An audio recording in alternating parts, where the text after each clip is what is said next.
Hello YouTubers, Joe Kersey here on June 13th, 2016 at 14:05 Eastern Time.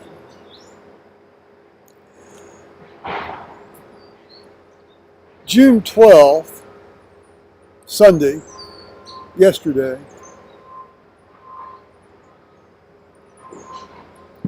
will be a day of infamy in gay history. Certainly gay history here in the United States. Not quite 47 years to the day, lacking about 2 weeks from the 1969 Stonewall Inn riots that sort of is traditionally used as the starting point of the truly organized fight for full civil rights for gay people here in the United States. Although there had obviously been other efforts, before that.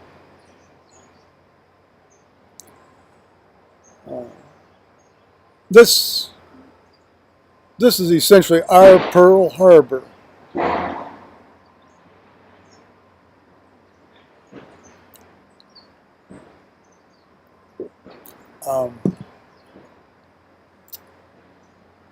Somewhat alike in the fact that they were both sneak attacks.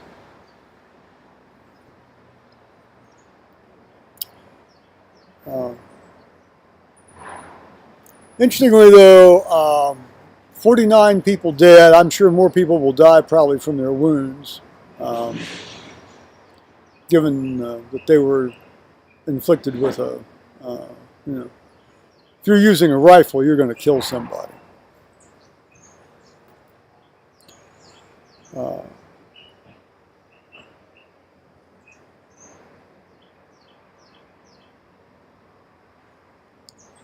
49 dead. But in the Middle East, you hear about these suicide bombings in these crowded places, and almost daily, almost daily, you read about death tolls of anywhere between 18 and 60, 70 people. Not to mention the wounded. Some guy walks in and blows himself up, and then so. If this had happened over in the Middle East, Near East, you'd say just another business, just another day as usual. And it's now come to us. You had those nutbags in the airliners on September 11th of 2001. You had a couple of incidents out. I guess there was a thing out in California here recently.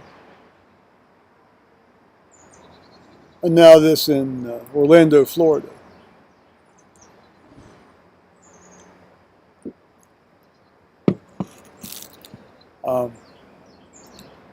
Somebody just made I just read a very interesting point that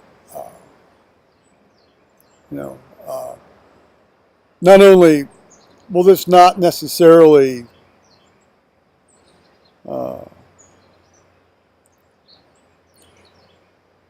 among people who are anti-gay to start with, I'm sure there's a certain amount of,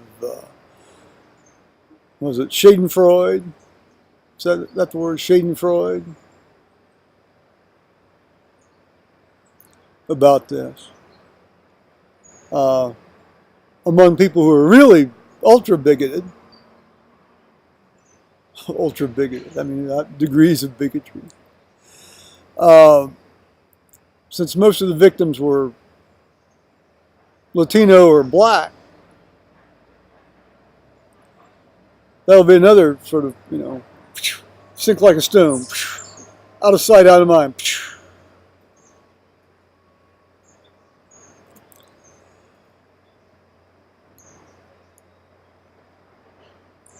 Another interesting comment. This was in the Daily Telegraph, actually. What this guy said. He said, you go into a place to have fun, and the last thing on your mind is thinking about checking out sight lines, checking out fastest way to exit, that sort of thing. He said a lot more people will be doing that now. Just on a personal note, I've never gone into a crowded place like, particularly a dark gay bar, without knowing right away how I'm going to get the hell out of there. Can't say I ever thought about somebody, checking out the sight lines before, but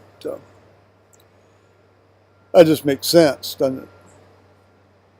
Just be aware of your surroundings. Of course, a lot of this is just down to blind luck. There's people who were right up there next to that guy when he walked in, and basically started shooting right away, from what I understand. It was like most of the shooting was over in about 5 minutes. If this was your typical crowded gay bar, now admittedly it was getting near closing time, so maybe the crowd had thinned out a bit. I guess they said there were 300 some people left. He may not have even had to aim very much. Although one of the witnesses said he was firing from the shoulder. He wasn't just holding it at his waist level and just pulling the trigger. Well, he had weapons training, so he knew what he was doing.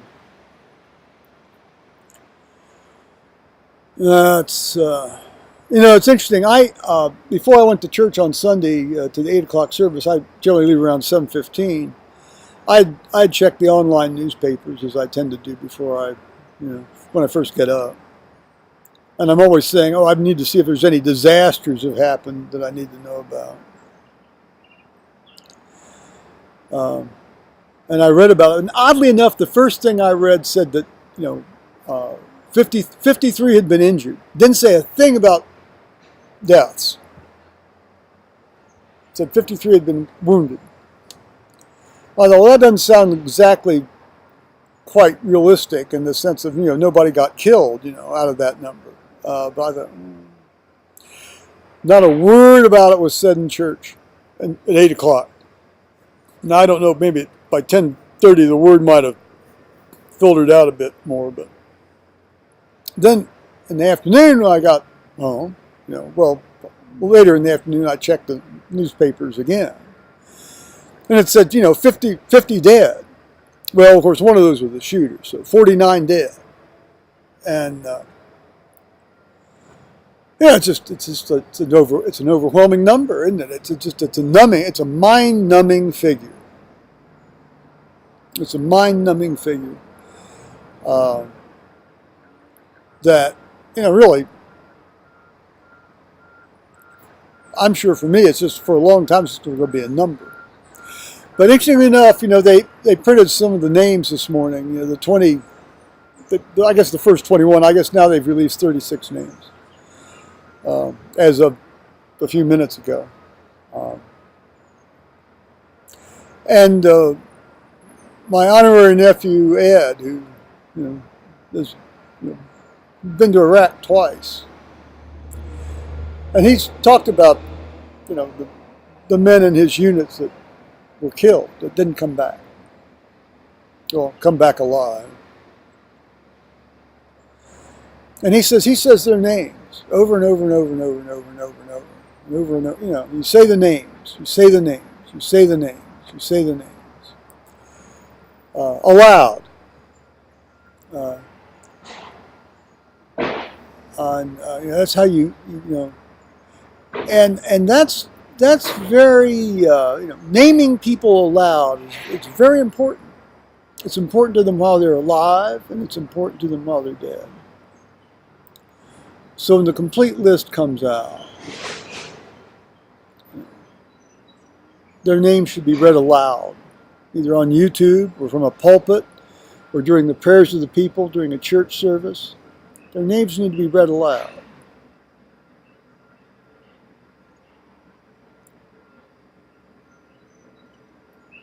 Of course, we're going to have the usual nonsense about gun control. And we'll also have the usual nonsense about, oh, you know, this has nothing to do with the underlying fundamentals of Islam. And maybe it doesn't. Although having read the Quran, I mean, you can certainly get a lot of mixed messages from the Quran. Tony Pincham and I were talking about that yesterday afternoon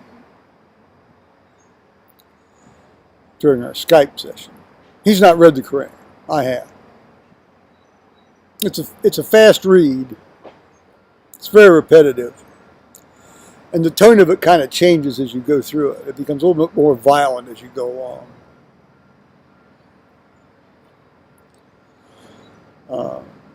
Very old, you know, it's very Old Testament in terms of its, you know, the Old Testament has a lot of extermination scenes in it and exhortations to exterminate certain groups, you know. Or certain groups that were extant at the time of the writing of the Old Testament, or the time that it recounts, let's put it that way. And there seems to be a certain ethic of that total extermination mentality alive and well 3,000 years ago, 4,000 years ago, and still alive and well in that area of the world today. And indeed now alive and well in our own country. Let those with ears hear. So remember the names, say them aloud.